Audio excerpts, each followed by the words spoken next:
आज हम बात करेंगे मेसोपोटामिया की सभ्यता के बारे में। विश्व की प्राचीन सभ्यताओं में मेसोपोटामियाई सभ्यता प्रमुख थी। मेसोपोटामिया दो नदियों दजला और फरात के बीच स्थित एक सभ्यता थी। मेसोपोटामिया का शाब्दिक अर्थ है, मेसो का अर्थ है मध्य और पोटामिया का अर्थ है जल, अर्थात जल के मध्य स्थित भूमि।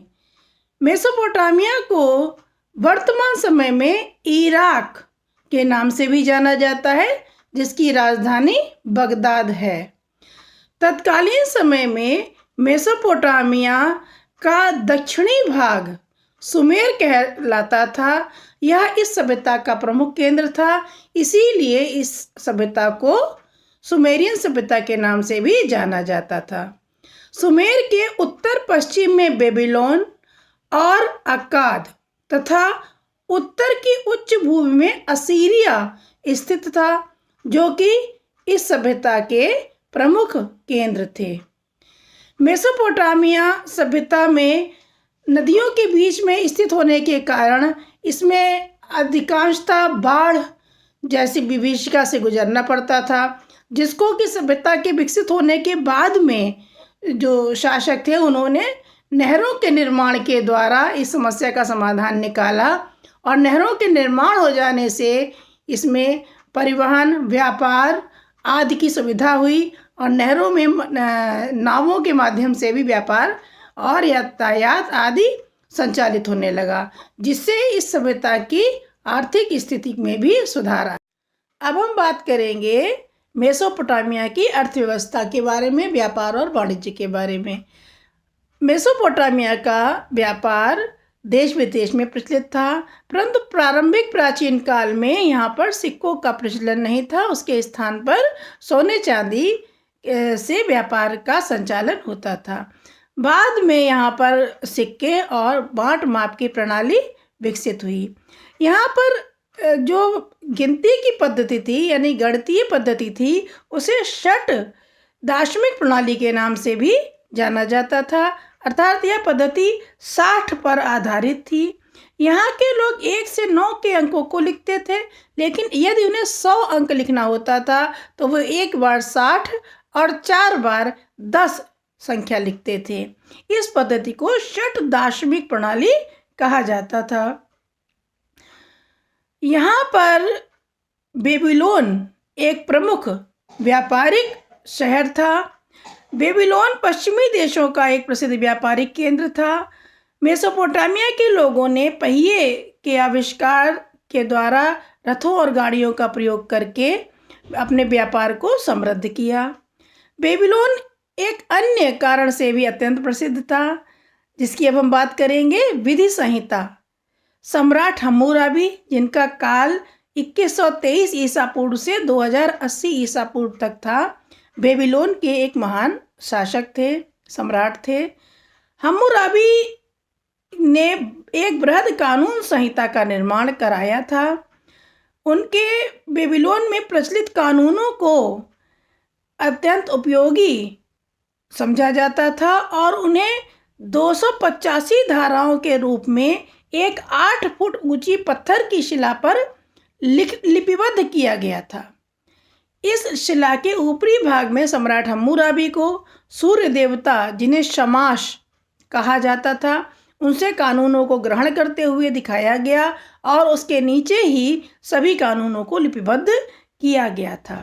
हम्मुराबी की इस विधि संहिता का ऐतिहासिक दृष्टि से भी अत्यंत महत्व है। इसे संसार की सबसे पहली लिखित विधि संहिता माना जाता है। अब हम बात करेंगे मेसोपोटामियाई लिपि के बारे में। यहाँ सर्वप्रथम सुमेरिया में, जो इसका दक्षिणी भाग है, लिपि का आविष्कार हुआ। सुमेरियन लिपि मेसोपोटामिया की ही नहीं वरन विश्व की सर्वप्रथम लिपि मानी जाती है। सुमेरियन लोगों को व्यापारिक कार्यों एवं मंदिरों से होने वाली आय व्यय का लेखा जोखा रखने के लिए लिपि की आवश्यकता थी। इनकी प्रारंभिक लिपि बहुत सरल और अत्यंत प्राचीन थी। इसमें पशुओं एवं वस्तुओं का लेखा जोखा रखने के लिए रेखाओं का उपयोग करते थे। ये रेखाएं मिट्टी से बनी पाटी में खींची जाती थीं और बाद में उन्होंने पशुओं एवं वस्तुओं के चित्र बनाने शुरू किया था। चित्रात्मक लिपि प्रारंभ की। पुरातत्ववेत्ताओं ने इस लिपि को पिक्टोग्राम नाम दिया है। सुमेरियन सभ्यता के लोग इस लिपि से अभी संतुष्ट नहीं थे, अर्थात उन्होंने लिपि का संशोधन किया। चित्रात्मक लिपि वस्तु का ज्ञान देने वाली तो थी ही, संशोधन के साथ ही भाव व्यक्त करने वाली एवं संकेत सूचक बन गई थी। सुमेरियन लोग गीली मिट्टी की पाटियों को काम में लाते थे लिखने के लिए और नुकीली कलम बनाकर लिखते थे। जब एक चित्र पूरा हो जाता था तो कलम को उस स्थान से उठाकर दूसरे स्थान पर रखा जाता था। कलम की नोक के वक्र झुकाव यानी कि घुमावदार नोक के कारण चित्र का एक सिरा दूसरे सिरे की अपेक्षा काफ़ी चौड़ा होता था।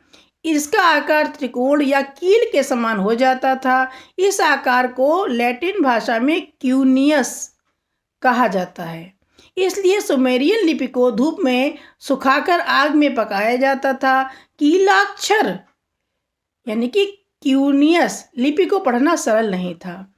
लोरेंस महोदय ने दारा प्रथम डेरियस के बिहिस्तून लेख की सहायता से 12 वर्षों के अथक प्रयास के बाद में इसे पढ़ने में सफलता प्राप्त की थी। तो क्यूनियस लिपि जो है वो अत्यंत महत्वपूर्ण है। इस पर ऑब्जेक्टिव क्वेश्चन भी पूछा जा सकता है कि क्यूनियस लिपि किसे कहते हैं और ये कहाँ पर इसका जन्म हुआ था। मेसोपोटामिया के लोगों का धर्म में भी अत्यंत विश्वास था।